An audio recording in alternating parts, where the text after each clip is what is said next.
페이지 히브리서 13장 8절 말씀을 보시겠습니다. 우리 다 찾으셨으면 함께 한 목소리로 합독하십니다. 예수 그리스도는 어제나 오늘이나 영원토록 동일하시니라. 아멘. 자, 오늘 말씀입니다. 예수 그리스도는 어제나 오늘이나 영원토록 동일하시다. 이게 우리가 누려야 될 참 누리는 줄 믿으시기 바랍니다. 세상의 모든 것들이 다 변합니다. 다 바뀝니다. 안 바뀌는 것이 없어요. 나도 바뀌지 않습니까? 우리의 아름답고 밝기만 했던 어린 시절이 어느 순간 시간이 지났어요. 이제 노년의 시절이 되어지고요. 강건했던 육체들이 어느 날 힘이 빠지기 시작하고요. 다 변하게 되어져 있습니다. 그런데 안 변하는 것이 있다고 오늘 말씀하시죠. 누구요? 예수 그리스도. 예수 그리스도는 어제나 오늘이나 영원토록 동일하십니다. 그래서 우리는 변하지 아니하는 것을 붙잡는 거예요. 변하는 사람, 변하는 돈, 변하는 건강, 그거 말고요. 변치 않는 예수 그리스도. 그 그리스도를 붙잡고 누리는 우리의 삶은요, 가장 안전하고 가장 든든하고 가장 행복한 그런 삶이 되어지는 줄 믿으시기 바랍니다. 예수 그리스도를 어떻게 누립니까? 오늘 말씀 제목이 누리는데요. 렘넌트의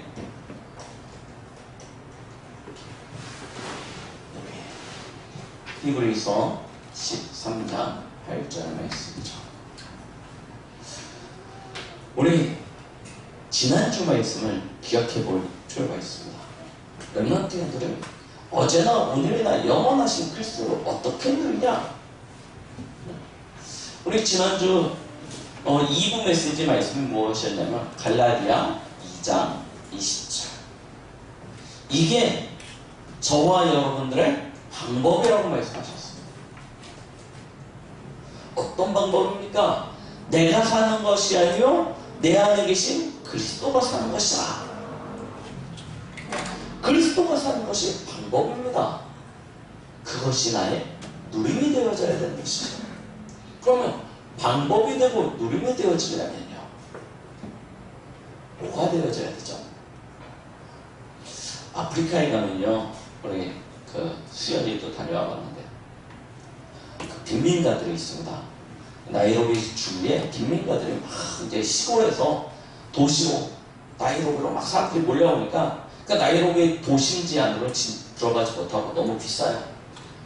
땅값이 우리나라랑 비슷합니다. 아프리카인데. 그러니까 너무 비싸서 못 들어가요. 어디냐면 저 나이로비 외곽에 빈민가들을 형성하고 있어요. 예전에 우리나라도 저기 사당동, 봉천동 뭐 이런 여기 뭐 당국에 완전 달동네 아닙니까? 그런데 전 빈민가를 이루고 살아요. 근데 빈민가를 이루면서 사니까 우리나라도 과거에 그렇지만 거기에 상하수도 시설이 제대로 안 돼요. 그냥 퍼다가 먹고 그냥 뿌려버립니다. 그럼 그 물들이 절절절절절절 흘러서 어디로 갑니까? 온풍 파이대로 가죠.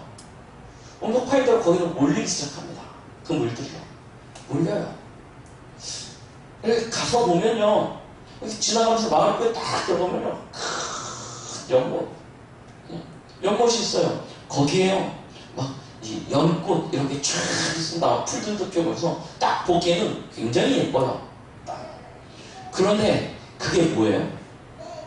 전부 오수예요. 오수. 동네에서 이렇게 버린 물들이 쫙 몰려가지고 거기로 다 몰려 들어가죠. 썩은 물입니다. 썩은 물. 그러니까 창문 닫고 보면 예뻐요.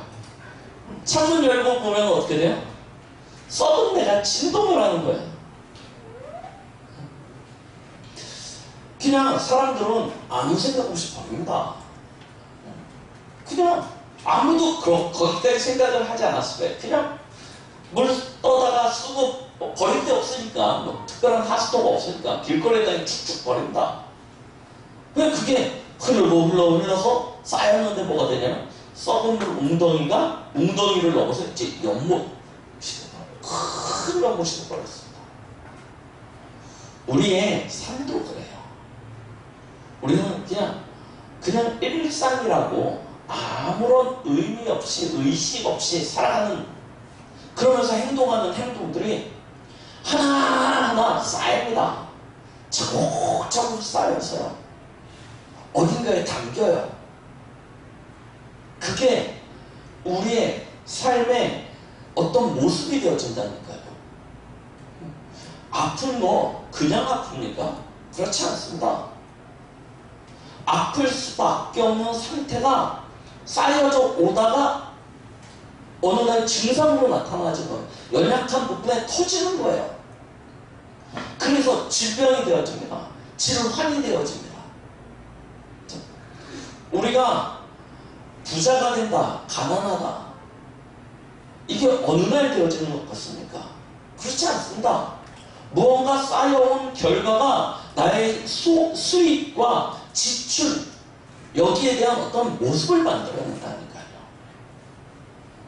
모든 것이 그렇습니다. 우리 랩런트들이 어느 날 갑자기 성적이 급상승해가지고 막 평균 막 이렇게 고득점을 맞는다, 있을 수가 없어요.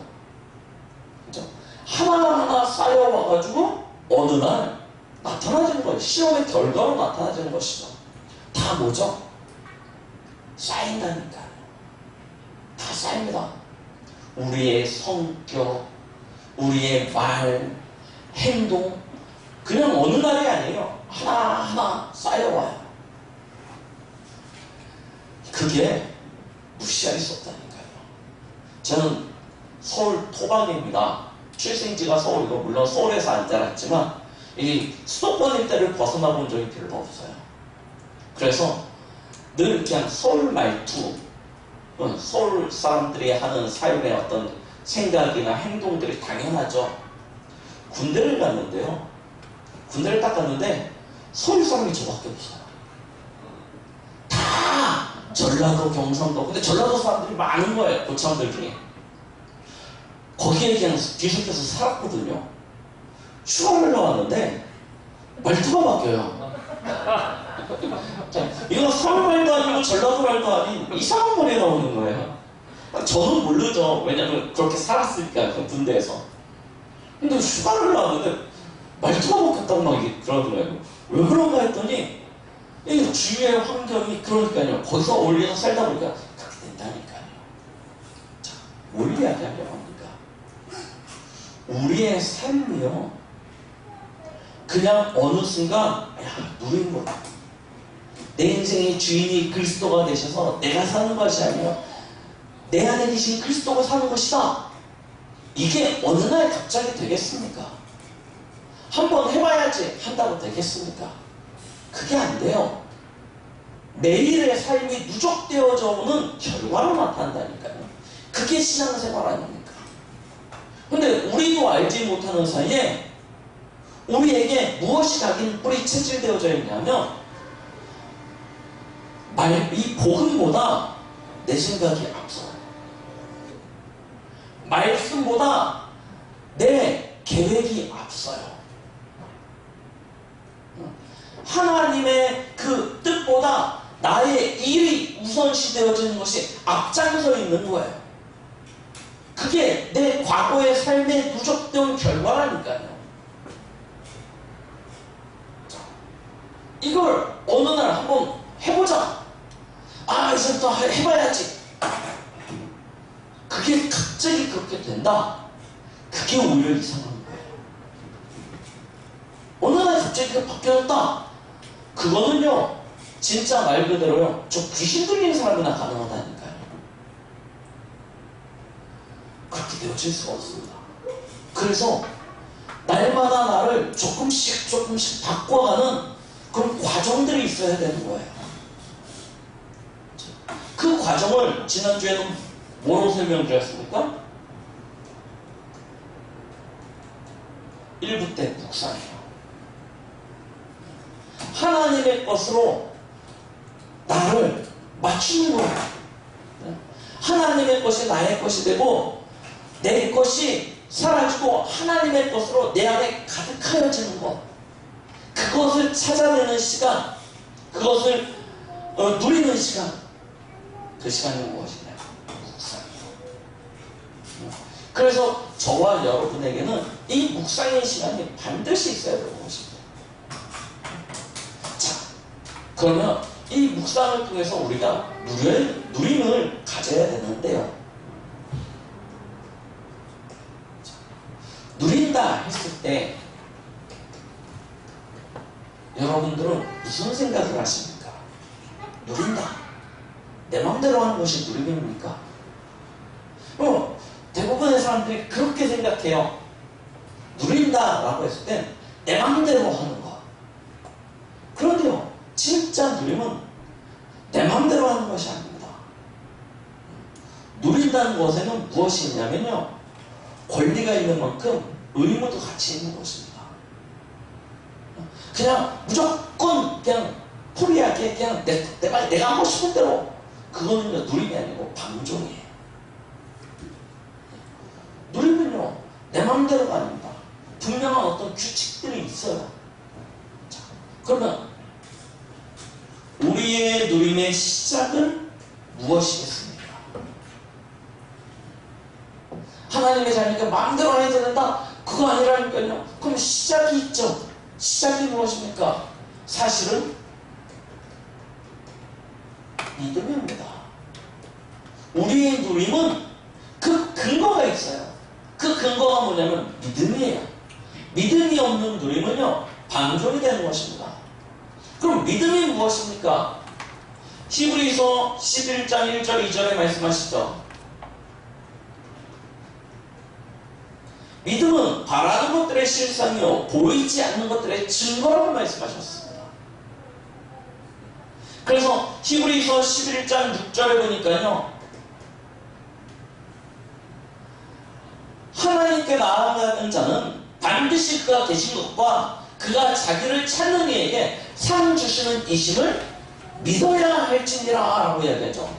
믿음이 없이는 하나님을 기쁘시게 할 수 없나니, 이게 전제라니까요. 우리의 누림의 기본은 어디냐? 바탕은 믿음이요. 그럼 도대체 뭘 믿습니까? 여러분들이 믿는다는데 뭘 믿고 계십니까? 우리의 믿음의 가장 뿌리는 무엇이죠? 성삼위 하나님입니다. 우리는 확신이나 어떤 내 신념을 믿는 게 아니에요. 성삼위 하나님을 믿는 것입니다. 그럼 성삼위 하나님, 자, 우리 성삼위 하나님이 누구십니까? 성부 하나님이시죠. 아버지 하나님. 우리가 일반적으로 하나님이라 부르시는 그 성부 하나님, 거룩하신 아버지라는 뜻이죠. 그 하나님은 어떤 분이십니까? 저와 여러분들은 크게 두 가지를 기억하시면 됩니다. 그는 창조주시요 온 세상 모든 만물의 주인 되십니다. 그에게 주권이 있습니다. 여러분들 한 사람 한 사람의 생사화복이 그의 손에 달려 있습니다.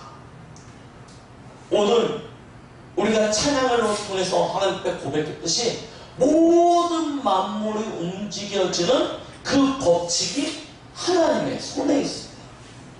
우리는 그 사실을 믿는 거예요. 자, 성부 하나님, 또 누가 계시죠? 성자 예수님이 계십니다.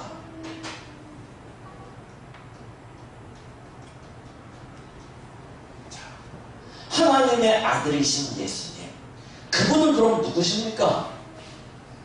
또 크게 두 가지로 우리는 알 수 있겠죠. 첫 번째는 무엇이죠? 저와 여러분들의 구원자 되시죠. 그리고 두 번째는 무엇입니까? 구원자이신 예수님이 죽으시고 끝내신 것이 아니고 지금 하나님 보좌 우편에 앉으셔서 저와 여러분들의 중보자가 되십니다. 중보자라는 것은 무엇입니까? 하나님과 저 사이에, 여러분들 사이에 쉽게 얘기하면 변호인이 되어주시는 거예요.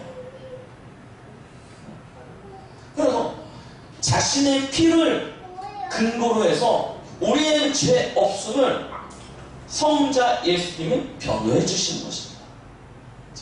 그리고요, 누구시죠?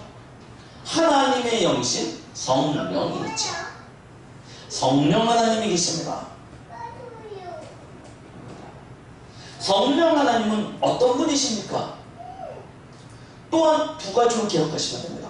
첫 번째는 뭐죠? 보증입니다. 여러분들이 하나님의 자녀 되었음을 증거하시는 분, 여러분들의 증인이 되어주신 분이 누구냐면 성령이에요. 그래서 하나님의 자녀에게는 하나님의 영신 성령이 임재하여 계시죠. 함께 하십니다. 보증이십니다. 그리고 두 번째는 뭐 하십니까? 우리의 능력이 되어주신 분이십니다. 우리는 이 성삼위 하나님을 믿어요. 자, 혹 우리가 세 분의 하나님을 일체라 해서 하나로 이야기하기도 합니다. 삼위일체. 그래서 어떨 때 설명을 하다 보면 하나님, 예수님, 성령님의 사역이 섞이기도 합니다. 그러나 분명한 것은 이 세 분은 각자의 위를 가지고 계세요. 삼위, 위를 가지고 계시는 성 삼위의 하나님이십니다. 그래서 여러분들이 현장에서 누군가에게 복음을 전하거나 어떤 포럼을 하실 때 주의하셔야 될 부분이 분명히 이 부분이에요. 우리가 예수를 그리스도로 고백하고 그 고백이, 그 믿음이 강하다 보니까 성부 하나님도 없어지고 성령 하나님도 없어지고 모든 것을 예수님으로 통일시켜버린다. 그러면 굉장히 위험한 거예요. 잘못된 겁니다. 각 위의 하나님은 각자의 역할이 있으세요. 그 역할은 어떤 것 하나 누군가를 대신할 수 없는 것입니다. 하나님이 각자에게 각자의 역할을 가지고 일하시고 계시는 거예요. 그래서 이 부분에 대해서 우리는 분명히 해야 됩니다. 말씀을 주시는 분이 계시죠. 성부 하나님. 그 말씀을 성취하신 분이 있으시죠. 누구십니까? 성자 예수님. 그 말씀을 지금도 이루시고 완성하시는 분이 계십니다. 성령 하나님이요. 그러면 이 사실을 우리는 기억하셔야 되니까, 왜 예수님이 마지막에 내가 영으로 너와 함께 하겠다 하시지 아니하시고 또 다른 보혜사를 너에게 보내주시겠다 하셨는지 우리는 기억하셔야 돼요. 왜 약속하신 성령을 기다리라 하셨는지 다 이유가 있다니까요. 그래서 저와 여러분들이 성령 하나님의 이 능력 안에 거하여야 세상을 이기게 되는 것입니다. 이 성삼위 하나님을 우리는 믿는 거예요. 자, 두 번째, 성삼위 하나님의 모든 사역에 마지막 핵심이 있죠. 성삼위 하나님의 그 사역의 끝 결정이 있습니다. 그게 무엇입니까? 바로 십자가입니다. 저와 여러분들은 이 십자가를 믿는 거예요. 자,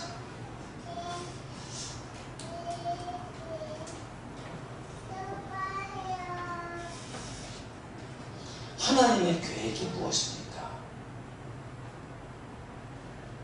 하나님의 계획은요, 하나밖에 없습니다. 그게 뭐예요? 창세기 3장 15절로 이야기되어져 있죠. 범죄한 아담과 하와 이후에 멸망의 상태에 빠져버린 인류를 구원하시는 것입니다. 그게 하나님의 계획이에요. 그래서 아담과 하와가 범죄하자마자 찾아오셔서 무엇을 약속하셨냐면 여자의 후손이 오실 것에 대하여 약속하셨습니다. 그가 오셔서 구원하시겠다는 거예요. 그럼 그 구원하시는 하나님의 방법은 무엇입니까? 구약은 이렇게 이야기하고 있죠. 출애굽기 3장 18절. 제사, 피제사를 드리는 것입니다. 피예요. 죄사함은 피 흘림이 없이는 죄사함이 없습니다. 그래서 범죄는 곧 생명, 사망에 속하게 되는 것이기 때문에 죽어야 새로운 시작을 할 수 있어. 그래서 하나님은요, 피 흘림이라는 방법을 주신 것입니다. 이게 하나님의 방법이에요. 그것을 통해서 하나님이 하시고자 하시는 하나님의 소원이 무엇입니까? 하나님의 소원은요, 성경에 이사야 7장 14절로 이야기할 수 있습니다. 뭐라고 이야기하시죠? 보라, 처녀가 잉태하여 아들을 낳으니 그 이름을 임마누엘이라 하라. 이를 번역한 즉 하나님이 우리와 함께 계시다 함이라. 하나님의 소원은 무엇이냐면 다시 아담과 하와가 실패하기 이전의 상태, 하나님과 함께하는 상태, 그 상태가 되어지길 원하시는 것이죠. 이게 하나님의 소원입니다. 그래서 하나님의 모든 사역은 어디로 집중되어지냐면 이 세 가지가 성취되어지는 것으로 집중되어져요. 그 성취를 위하여 하나님이 택하신 방법이 무엇이냐면 십자가예요. 요한복음 3장 16절입니다. 하나님이 세상을 이처럼 사랑하사 독생자를 주셨으니, 창세기 3장 15절에 약속하신 여자의 후손으로 독생자 예수를 주신 것입니다. 누구든지 저를 믿는 자마다 멸망치 않고 영생을 얻게 하려 함이라. 이게 하나님의 계획이에요. 다른 것이 없습니다. 예수 그리스도를 믿는 자가 구원, 영생을 얻게 하겠다. 이게 하나님의 계획입니다. 그 하나님의 계획을 따라 하나님의 피 흘리는 방법으로 선택하신 것이 요한복음 19장 30절이죠. 피 흘림으로 말미암아 우리의 모든 죄와 저주와 사망과 사단의 모든 것을 끝내버리신 것입니다.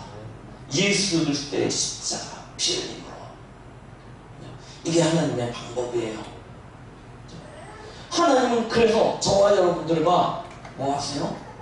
아예 여러분들의 이름을 하나님의 호적에 기록해버리셨어요. 함께하는 방법입니다. 요한복음 1장 12절.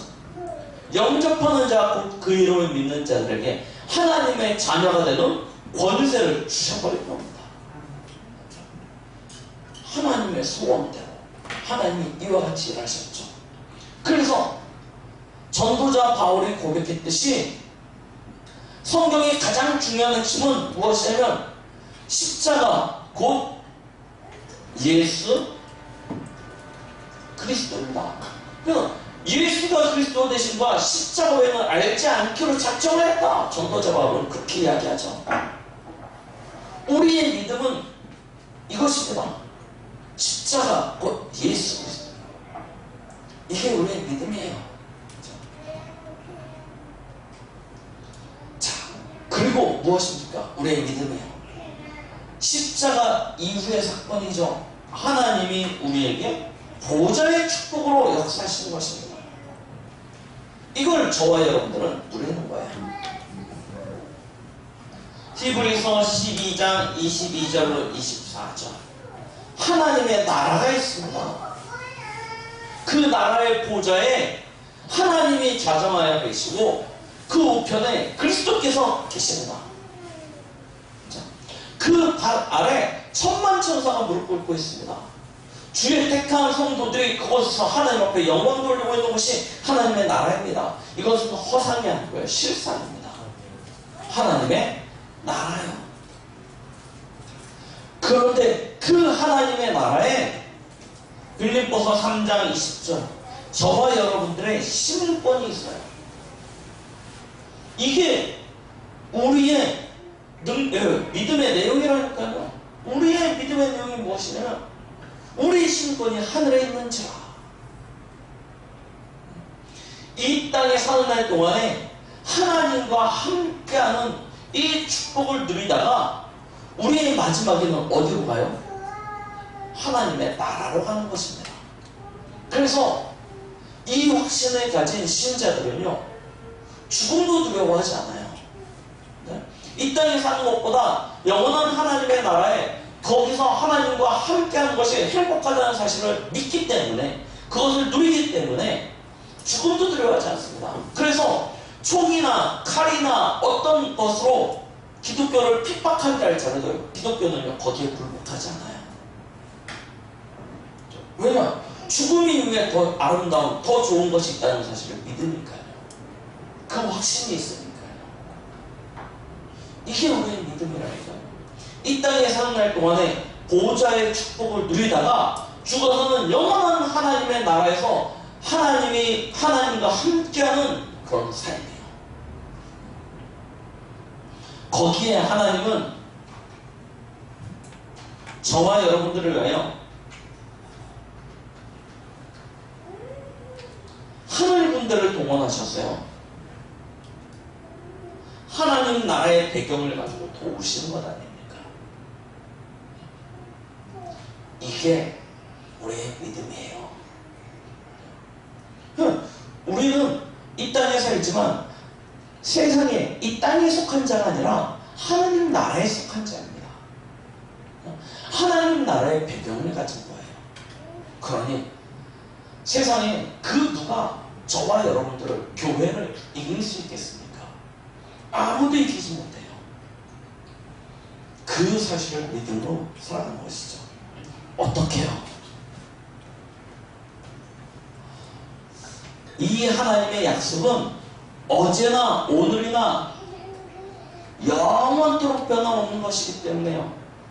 우리는 그 하나님이 준 이 축복을요 영원히 누리는 것입니다. 어떻게 누리면 되냐? 이제부터요 진짜 이 축복을 영원히 누리시면 돼요.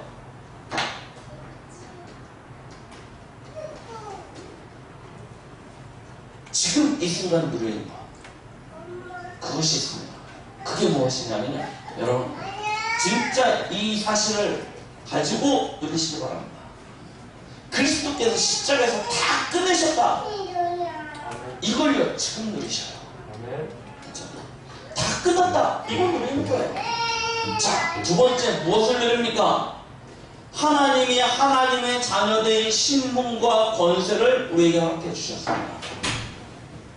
이 사실을요 실상으로 누리세요. 그렇죠? 진짜 속지 마세요. 여러분들은 하나님의 자녀입니다. 사단의 권세, 음부의 권세가 여러분들을 이기지 못하게 될 것입니다. 그걸 누리시는 거예요.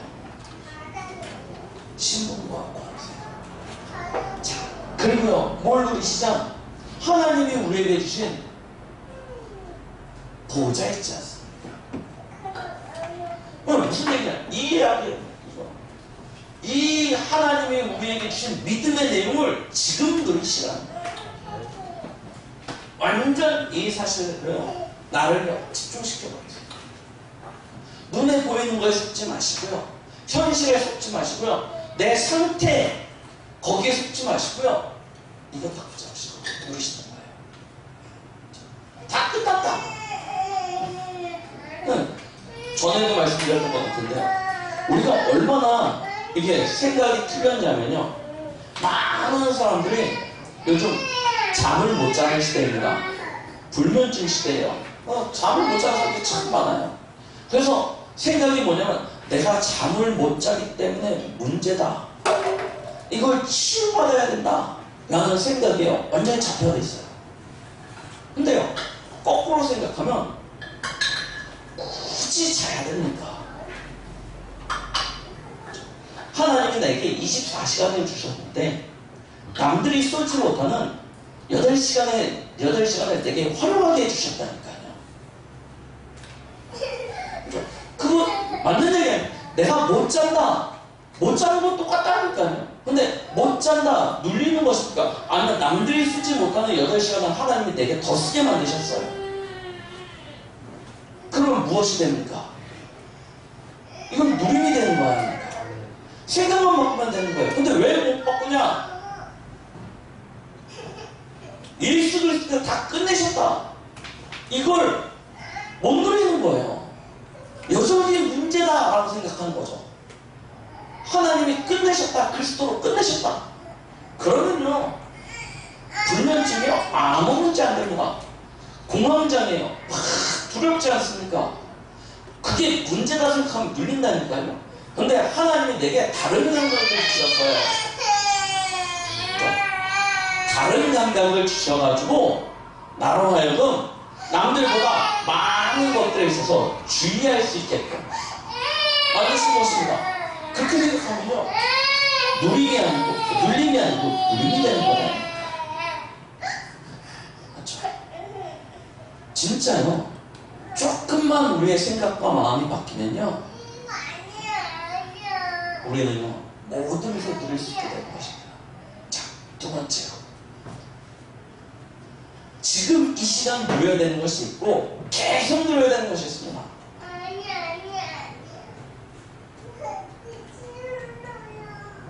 자, 그럼 항상 누려야 되는 것이 무엇입니까?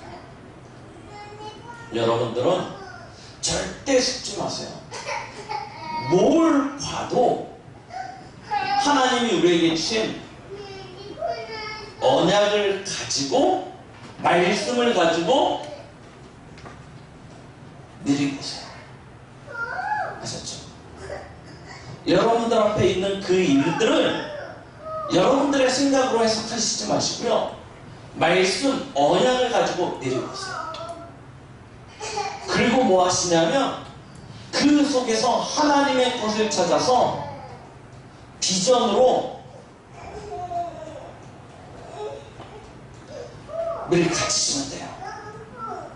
하나님은 여러분들에게 힘을 주실 것입니다. 그래서 속지 마시고요, 아, 하나님이 지금 내게 하나님의 것을 보여주시는 것이구나 생각하시면 돼요. 여러분들 앞에 큰 문제가 생겼으니까 여러분들에게 문제를 주시는 것이 아니라니까요. 하나님이 하나님의 것을, 이 시대의 아픔을 여러분들에게 보게 하셔서 하나님의 것을 갖게 하시는 거예요. 그걸 미리 딱 붙잡으면 된다니까요. 그리고 무엇이냐면 거기서 꿈을 꾸시는 거예요. 그렇죠?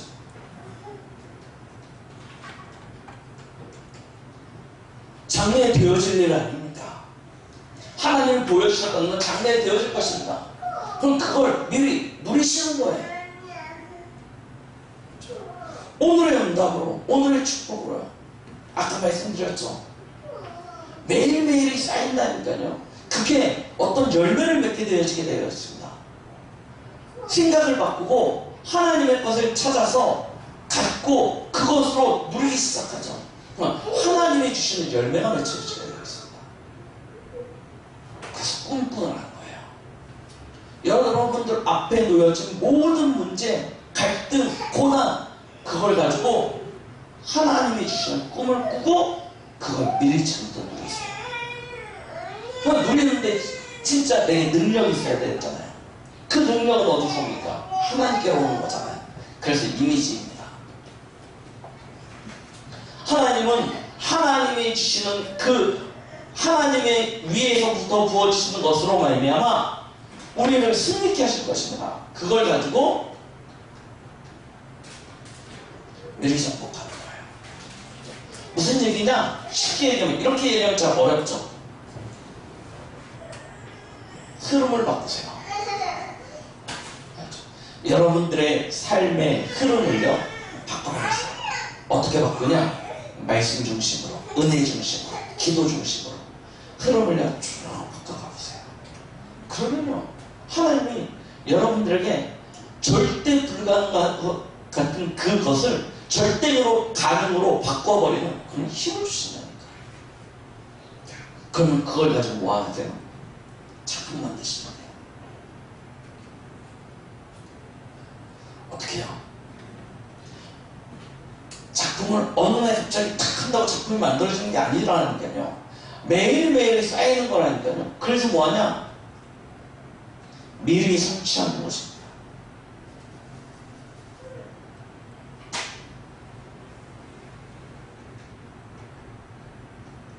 자, 어렵죠. 무슨 얘기인지 미리 성취한다. 생각해 보십시오. 하나님이 강북에 강북동부교회를 세우셨어요. 그렇죠? 하나님이 강북동부교회를 통해서 1만 8천 제자 180주교회를 통해서 강북 600만 년장 보내시고 2, 3, 7에 나라 사실 거예요. 자, 언약으로, 비전으로, 꿈으로 맞아요. 그 흐름을 내게 만드는 거예요. 그걸 놓고 미리 성취하니까요. 나중에 교회 땅을 사게 됐다. 그럼 나는 어떻게 헌신할 겁니까? 그렇죠? 그걸 처음부터 준비해. 되게 어렵게 얘기했는데 되게 어려운데요. 쉽게 얘기하면 그 이야기입니다. 미래 성취하라니까요. 나중에 교회 땅을 지을 거예요. 만약에 하나님이 응답해 주셔서 어느 날 이게 뭐 10년 뒤가 될지 뭐 5년 뒤가 될지 모르지만 1만 8천 명이 함께 예배 드려야 될 자리가 마련되어져야 된다. 그럼 여러분들은 거기에 어떻게 헌신하실 것입니까? 그 작품을 어떻게 지금부터 준비하고 계시냐? 그겁니다. 그래서 미리 성취를 누리라니까요. 우리는 말씀은 은혜로 받지만 안 될 거라는 확신을 가지고 있기 때문에 미리 준비하지 않아요. 그냥 그때가 되면은 그때 해지고 그러고 있지 진짜 되어질 것에 대한 준비가 없다니까요. 예전에 부흥사 목사님들이 그런 얘기 많이 하셨어요. 하도 날이 가물어가지고 비가 안 오니까 온 성도들이 목사님과 함께 비 오게 해달라고 금식하면서 기도하려고요. 산으로 올라갔어요. 철회하면서 기도하려고요. 산으로 올라가는데 쫙 올라가는데 한 아이가 우산을 딸랑딸랑 들고 오는 거예요. 그러니까 어른들이 야 비도 안 오는데 뭐 하려고 우산 가져와? 그런 거예요. 근데 이 아이가 뭐라고 대답해요? 우리 비 오게 해달라고 기도하면서 기도하러 올라가는 거잖아요. 하나님이 누구 기도를 들으시겠습니까? 이게 좀 많은 과장을 포함한다 치더라도 하나님이 누구 기도를 들으시겠냐는 거예요. 우리는 그렇다니까요. 2, 3, 7나라 세계복음화는 그런 뜨게 해주세요 하지만 실제로 그렇게 안 될 걸 확신하고 있기 때문에 거기에 대한 준비 전혀 안 해요. 하나님이 어떻게 해주면 그때 가서 하겠지. 근데 되어질 거다라고 생각하면요. 여러분 내일 모레 세차 나온다고 생각해 보십시오. 아니면 내일 모레 이사 간다. 그럼 여러분 이사 가는 날 돼서 일하십니까? 아니죠. 이사 날짜 내일 모레예요. 그럼 어떻게 하십니까? 인테리어는 어떻게 하고 뭐 하고 이미 이사 가기 전에 이사 갈 모든 것들이 다 준비되어지고 난 다음에 이사 가는 날은 이사만 가는 거예요. 항상 그림이 그거라니까요. 너무 우리는 사실은 안 믿고 있는 부분들이 너무나 많은 거예요. 지금부터. 이게 CVDIP 아닙니까? 하나님의 것 속에서 내 것을 찾아서 하나님의 것으로 이걸 하는 거예요. 자, 특히 여러분들 앞에 지금 위기나 큰 문제가 와 있습니까? 그때 누르시는 거예요.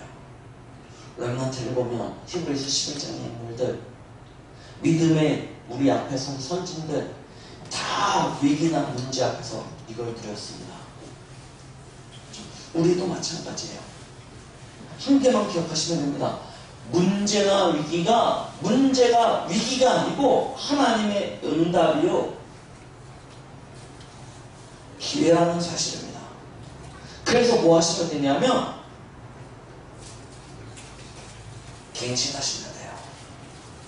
갱신하시면 돼요. 하나님은 우리에게 축복하실 것입니다. 자, 이걸 이제부터 놓고 실천해 보세요. 오늘은 히브리서 13장 9절입니다. 뭐라고 이야기하십니까? 여러 가지 다른 교훈에 끌리지 말라. 마음은 은혜로서 굳게함이 아름답고 음식으로서 할 것이 아니니 음식으로 말미암아 행하는 자는 유익을 얻지 못하리라 라고 말씀하십니다. 왜 은혜와 음식을 대비했을까요? 영적인 것과 육적인 것은 대표하는 것이겠죠. 자, 우리는 뭐 하면 되냐면 은혜로 마음을 굳게 하는 것입니다. 누린다. 지금 여러분 말씀 다 듣고도 교회 문 열고 나가시면서 거의 한 99.9%는 하나도 기억 못하고 나가실 거예요. 그래서 뭐 해야 되냐면 이 말씀을 그냥 우리가 그냥 듣고 흘려 떠내는 걸 안 됩니다. 은혜로 우리의 마음을 굳게 하는 거예요. 속지 마세요. 성경은 분명히 이야기하고 있습니다. 다른 교훈, 다른 복음은 없습니다. 성경은 분명히 얘기하고 있습니다. 다른 복음, 다른 교훈은 우리에게 하나님이 주신 적이 없습니다. 전부 다 누구에게서 난 거냐? 사람에게서 난 거예요. 그래서 우리는 이 다른 교훈, 다른 복음 끊어버리셔야 돼요. 말씀드렸듯이 예수 그리스도와 십자가 이것만 우리의 것이라니까요. 그거 붙잡는 거예요. 저와 여러분들은 예수 그리스도와 이 십자가 이것만요 다 진짜 생명처럼 붙잡으십시오. 그리고 이제부터 뭐 하시냐면 진짜 참된 기도 시작하세요. 내 생각, 내 소원, 내 일, 그것을 위한 기도가 아니고요. 진짜 하나님과 방향 맞추는 참된 거예요. 그럼 어떻게 하시면 됩니까? 정식기도 하세요. 정식기도 때는 여러분들의 기도 제목이 많지만 그거 잠깐 딱 놔두시고요. 뭐부터 하시면 되냐면 하나님의 말씀을 묵상하세요. 묵상하라고 하니까 되게 어렵게 생각하시려고 하는데 처음 시작하시는 분은 힘들게 하시면 못합니다. 메시지를 이렇게 적잖아요. 적으면 이거 펴놓고 읽으시면 돼요. 혹 조금 시간이 되시는 분들은 성경을 한 장 정도를 쭉 읽으세요.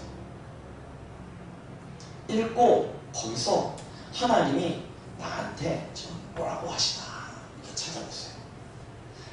그때 기준은 전에도 말씀드렸듯이 내 생각, 내 동기, 내 욕심 내려놓고 순수하게 말씀만 딱 펴놓고 말씀에서 하나님이 내게 뭐라고 하시나 그거 찾고 그걸 가지고 기도하는 것입니다. 그걸 만약에 하나님의 것을 가지고 내 삶으로 가져 들어갔어요. 24. 진짜 계속 그 기도할 수 있다면, 말씀 붙잡은 기도할 수 있다면, 그것은요, 25. 사람의 수준을 뛰어넘는 하나님의 수준으로 응답이 우리에게 온다니까요. 그 힘이 우리에게 있어야 되는 거 아닙니까? 그 축복을 누리는 것입니다. 그래서요, 실제로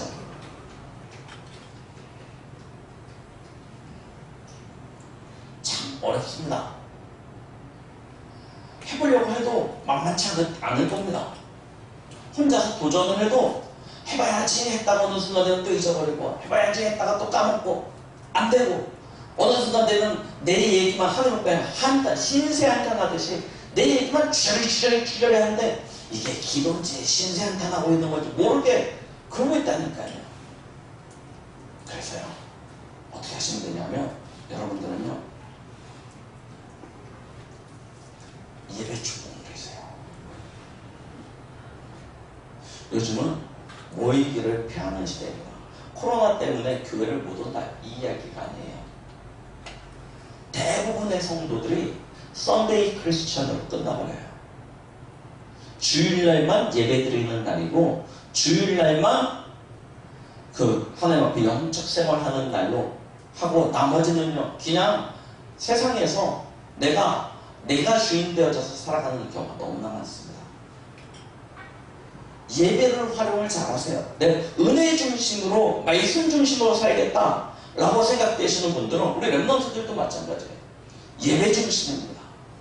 예배를 성공하지 못하는 사람은 결코 은혜 중심, 말씀 중심의 삶을 살 수 없습니다. 예배 중심 돼야 돼요. 그래서 공예배, 우리가 공예배라 하면요, 크게 4개의 예배를 이야기합니다.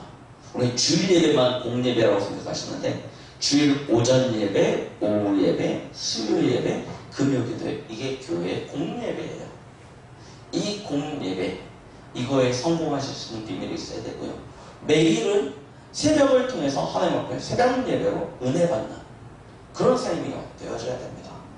우리가 그렇게 해도 일주일에 우리의 시간들 속에 다 합쳐도 일주일 우리에게 주어진 시간들을 10분의 1도 하나님 앞에 못 드려요.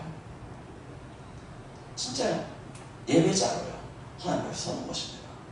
이게 우리의 누림의 첫 번째예요.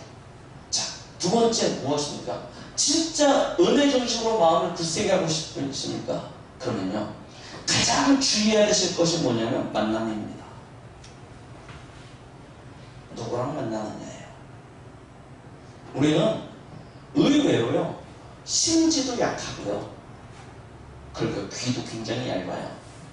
그래서요, 이 사람이 이런 얘기하면 그런가 하고, 또 저 사람이 저 얘기하면 또 그런가 하고요, 금방 이렇게 손바닥 뒤집어지기가 너무나 쉽습니다. 누굴 만나느냐가 너무나 중요해요. 그래서 여러분들의 삶의 그 모습들 속에서 내가 주로 만나는 사람이 누군가를 점검해 보시면 나의 영적 상태가 나온다니까요.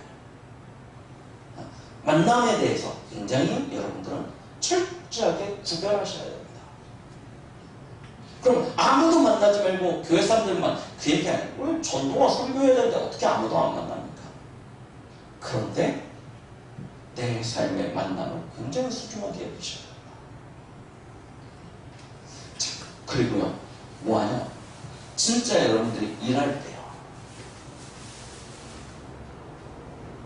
여러분들은 집중하셔야 됩니다.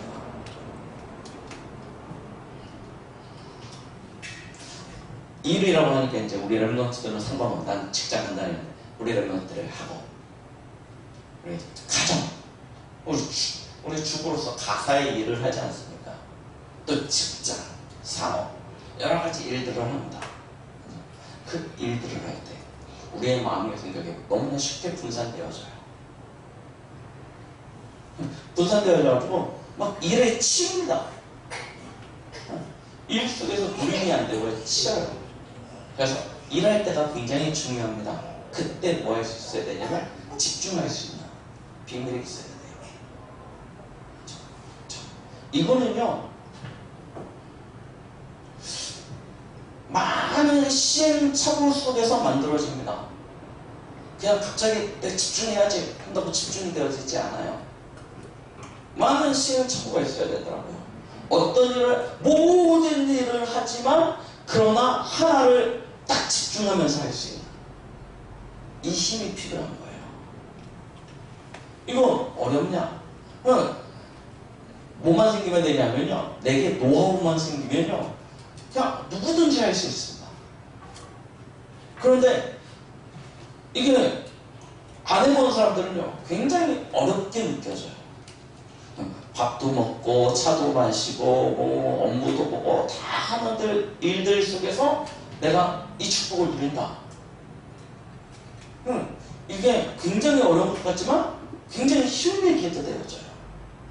거기까지는 우리는 뭐 해야 들어가냐면 이거에 들어가야 돼요.